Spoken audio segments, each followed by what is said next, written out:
Et votre invité aujourd'hui dans la grande interview en direct sur Boursorama, c'est Xavier Patrolin. Bonjour. Bonjour. Président d'Albatros Capital. Les marchés, on en parle parce qu'évidemment, ils sont toujours un petit peu nerveux, hésitants, parce qu'il y a la Fed qui se réunit aujourd'hui et jusqu'à demain. Alors, la question que je me pose, on a vu une forte correction hier sur les marchés américains, enfin 1,5% de baisse sur le Dow Jones.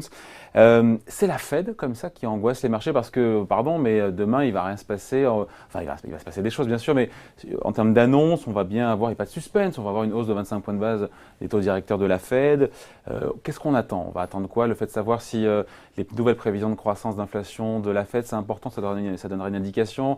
Les prévisions, ce qu'on appelle les dots, les prévisions des différents membres de la Fed en matière de hausse de taux à venir, les déclarations qu'il va pouvoir faire Jérôme Powell, le nouveau président de la Fed, qui avait un peu soufflé le chaud et le froid, on s'en souvient, il y a quelques semaines. C'est tout ça qu'on va regarder maintenant. Si je puis me permettre, sur la séance d'hier, sur les taux d'intérêt, il ne s'est pas passé grand-chose. Ça, c'est vrai, ça. On est aux alentours de 85 sur le 10 ans américain. Ouais, c'est ça, exactement. Donc, il ne s'est pas passé grand-chose. Il s'est passé sur les changes et sur les marchés actions. Je pense que ce qui inquiète globalement les marchés financiers, c'est l'équation qu'a à gérer la Fédérale Réserve. C'est à la fois le contexte, on va dire, de fin de cycle et la stratégie de Trump, notamment sur le commerce international. Ça complexifie énormément l'équation des gouverneurs de la Fédérale Réserve parce que les tensions commerciales auront un impact, pourraient avoir un impact en termes inflationnistes. À la hausse. Donc, voilà, exactement. Donc, il y a un déficit budgétaire annoncé par le biais de la stimulation fiscale. Il y a des tensions éventuelles par la surenchère de guerre commerciale, et ça complexifie. Donc, d'où le retour de la volatilité, d'une certaine façon.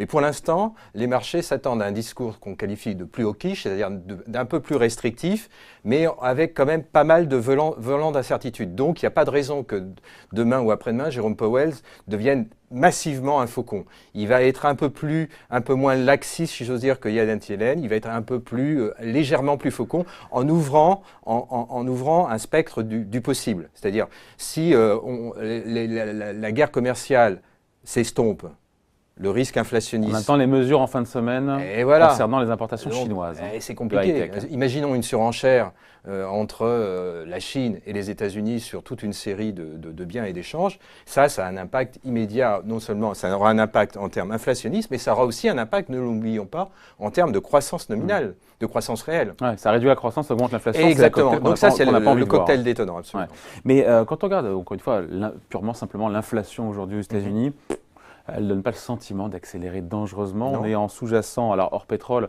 1,8% de hausse sur un an. On se dit qu'il n'y a quand même pas de raison, du point de vue de l'inflation, qui est le mandat de la Fed, qu'elle augmente agressivement, encore une fois, les taux d'intérêt. Pour l'instant, le marché price 3, voire 4. Oui, dans l'instant, tu as raison. Le problème, c'est le marché de l'emploi. On sent bien c'est valable aux États-Unis, ça commence à le devenir en Europe. On sent que sur le marché du travail, on est quasiment sur des goulets d'étranglement. Donc ça veut dire qu'il y a un risque de hausse des salaires, d'où le fait que les marchés ont réagi très sévement sur la publication du mois de janvier. Du mois de janvier, ça a été corrigé en février. Non, mais il n'y a pas d'accélération sur les salaires aux États-Unis. D'accord, mais ça a prouvé entre guillemets, une sensibilité. Ouais. Donc ça, c'est le voyant qui est vraiment suivi, parce qu'on est globalement, du point de vue de beaucoup d'investisseurs, on est sur une fin de cycle. Et normalement... Mais justement, si on est sur une fin de cycle, pardon Xavier, mais les données économiques que nous envoie encore une fois l'économie américaine depuis quelques mois, ce sont des ventes de détail qui sont en baisse sur 3 mois consécutifs. C'est un repli de l'activité immobilière. Ça donne pas le sentiment que l'économie accélère. Je veux dire, on n'aura pas une croissance de 4 ou 5% au premier trimestre aux États-Unis. Hein. Non, d'ailleurs, c'est tout à fait. Bien au contraire. On est plus proche, on sera plus proche de 2. Ouais. Mais normalement, dans une fin de cycle, les taux, alors je dis normalement, c'est très conventionnel que de le dire, mais les taux de financement de l'État américain s'équilibrent par rapport à la croissance nominale. Donc ça veut dire, si on est sur une croissance, on va dire aux alentours de 2, une inflation inférieure à 1,8, on devrait avoir un 10 ans américain, les conditions de financement du budget à 3,8. On est à 2,8. Ouais. Donc ça te donne une idée du potentiel à partir duquel les marchés vont s'inquiéter. Mais les marchés actions vont s'inquiéter pour une autre raison. Ils regardent la référence du 10 ans américain, mais ils regardent surtout les conditions de financement des entreprises américaines. Or, on observe que depuis fin janvier, les conditions de financement des entreprises américaines se dégradent très légèrement. On était à 80 points de base supplémentaires Les conditions de financement moyennes des entreprises américaines étaient à 80 points, ce qui était un record quasi historique. Et là, sur les derniers jours, on est pas loin de 105, 110 points de base. Donc il y a un double effet qui se coule. Exactement, c'est ça qu'il faut suivre. C'est Parce ça. que normalement, quand on est en fin de cible, on observe une dégradation de ce qu'on appelle les conditions financières, et notamment au travers de conditions de financement des entreprises américaines. Et c'est ce à quoi on semble assister depuis fin janvier. Donc ça veut dire qu'à partir d'un certain seuil, l'économie américaine peut Commencer légèrement à gripper. Est-ce qu'on y est? On est à 2,85. Il y a eu quand même un petit coup de tabac en début d'année sur les marchés actions. Est-ce qu'on risque, à partir de quel niveau, d'ailleurs c'est la question, à partir de quel niveau les deux taux, les marchés vont commencer de nouveau à paniquer, à secouer? Alors si je dois répondre du B-Turbi, je dirais pour l'économie américaine, c'est dans la zone, pas le 3. Moi, le 3, c'est un niveau, à mon avis, très symbolique. Ouais. Oui, je dirais que si on se rapproche entre 3,5 et 4, donc on va dire 3, 6. Ah, on n'y est pas encore. Non, on a le temps. Mais regardons ce qui se passe pour les marchés actions, regardons ce qui se passe du point de vue des conditions de financement des entreprises, puisque là, on rajoute une prime de risque additionnelle, et là, ça semble se dégrader. Alors pour l'instant, il y a toujours un volant de M&A, donc on voit que ça fusion-acquisition. Mais de fusion-acquisition, mais c'est l'élément à suivre dans les prochaines semaines. Sur les marchés européens, on peut prendre par exemple la référence, le 10 ans allemand. Tu dis la croissance tendancielle de l'économie allemande, c'est 1,7, 1,8. L'inflation, c'est aux alentours de 1,2. Eh bien, on devrait avoir un 10 ans allemand qui se situe aux alentours de 3. Il est à 0,5. Donc, il n'y a pas de feu au lac. Ouais, et là, on se dit que le potentiel de hausse sur les taux, il est plus important quelque part en zone euro qu'aux États-Unis. Oui, mais on n'est pas au même stade du cycle. Ça, c'est vrai aussi. L'histoire, c'est la contamination du mouvement de taux d'intérêt sur les États-Unis, qui est au fond le marché directeur, voir comment ça impacte les marchés européens. Il se trouve que la BCE n'est pas tout à fait dans la même stratégie, même si elle va se retirer à la fin de l'année. Elle joue un effet amortisseur par le niveau de stock des créances. Il ne faut jamais oublier qu'elle détient globalement 30% des dettes des États souverains européens à ce jour. Vous disiez donc que 3,7, 3,8, c'était peut-être le niveau de taux à 10 ans où ça pourrait être un peu compliqué pour les marchés. Mais on se dit qu'il y a dans l'absolu le chiffre et puis il y a le rythme pour y aller. Alors, si on prend 30, 40 points de base, 50 points de base, là, dans les prochaines semaines, on se dit que ça va secouer quand même. Alors effectivement, pour qu'on ait un tel mouvement, il faudrait que non seulement on ait des informations macro qui valident le retour, ou en tout cas des tensions inflationnistes, et puis qu'on ait un gros vendeur. On voit ni l'un ni l'autre pour l'instant. On pourrait imaginer un gros vendeur, mais supposons une conflictualité commerciale entre les États-Unis et la Chine, sachant que la Chine détient quand même un volant significatif de T-bonds américains. Elle pourrait, dans le cadre... C'est l'arme nucléaire, ça. Voilà, dans le cadre d'une stratégie globale, mais pourquoi ne pas l'envisager, pourrait un peu accélérer son mouvement de désengagement du marché américain. Et donc à ce moment-là, on aurait un vendeur structurel, ce qu'on ne voit pas à ce jour. Pour l'instant, les Chinois, à ce jour, sont plutôt dans une logique de diminuer leur appétence, leur souscription aux émissions de l'État américain, plutôt que d'être vendeur net. Le risque, c'est quoi? Qu'est-ce que pourra annoncer, encore une fois, Jérôme Powell? Parce qu'on va suivre évidemment son intervention, il y aura une conférence de presse. Qu'est-ce qu'il peut annoncer qui peut provoquer, encore une fois, un peu une nouvelle secousse sur les marchés, sachant que les marchés étaient, en début d'année, en anticipation sur 3 hausses de taux de 25 points de base. De 25 points de base sur 2018. Oui. Et maintenant, le marché semble basculer vers 4. Ouais. Et les dots passées, encore une fois, les anticipations passées, sont sur 3 des gouverneurs de la Fed. Il y a deux variables. Donc le marché est en avance sur les... Oui, mais il y a 2 variables. Il y a le nombre de hausses des taux et l'ampleur de ces hausses des taux. Pour l'instant, on est sur des mouvements de 25 points de base. Supposons que Jérôme Powell ait l'idée saugrenue dans son discours d'introduire la possibilité d'une hausse de 50 points de base. C'est vraiment plausible, ça? Pourquoi pas?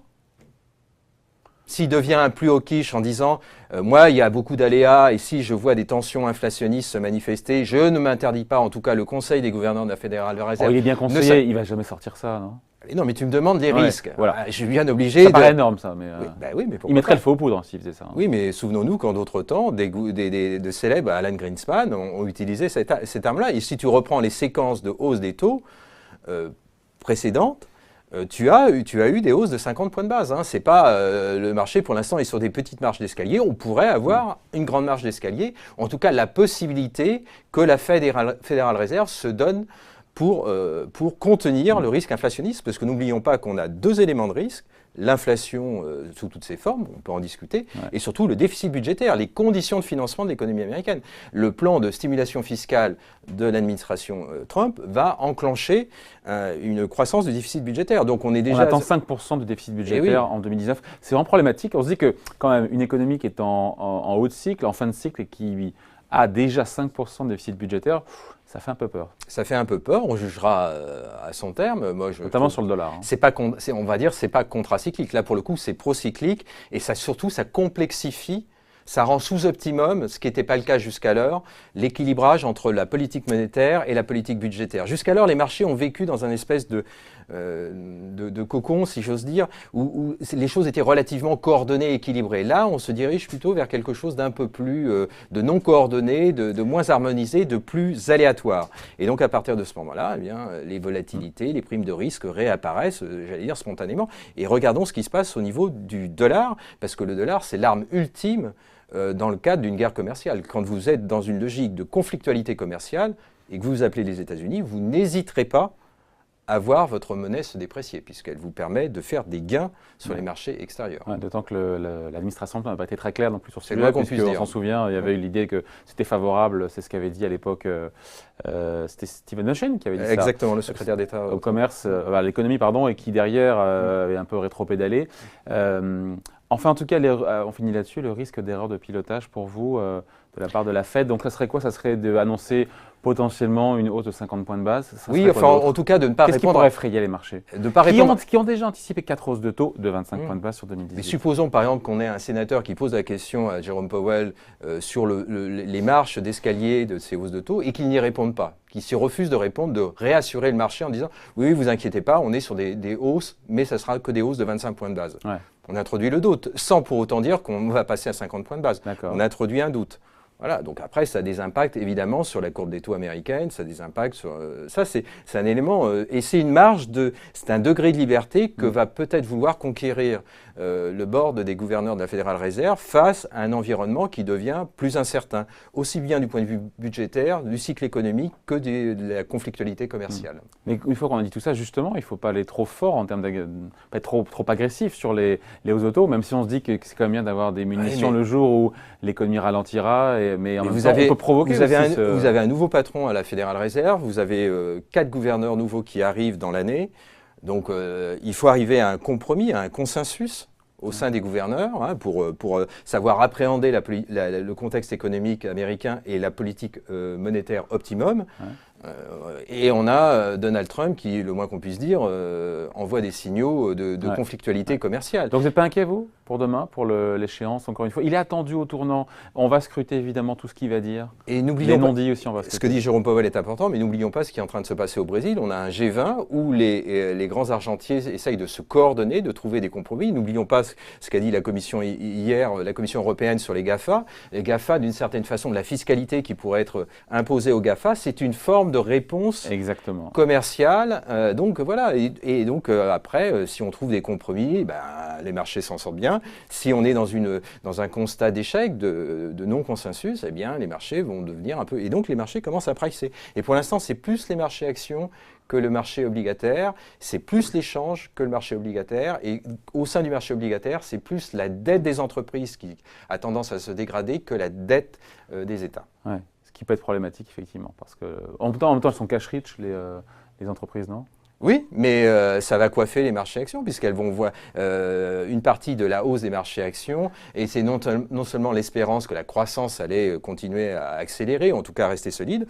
Là, on pourrait anticiper une dégradation, enfin en tout cas une moindre croissance dans les prochains trimestres. Et puis à partir du moment où les conditions financières se tendent, c'est un paramètre central, notamment pour les activités de fusion-acquisition, mais aussi pour la croissance bénéficiaire, parce qu'il ne faut pas se mettre la tête sous le sable, si j'ose dire.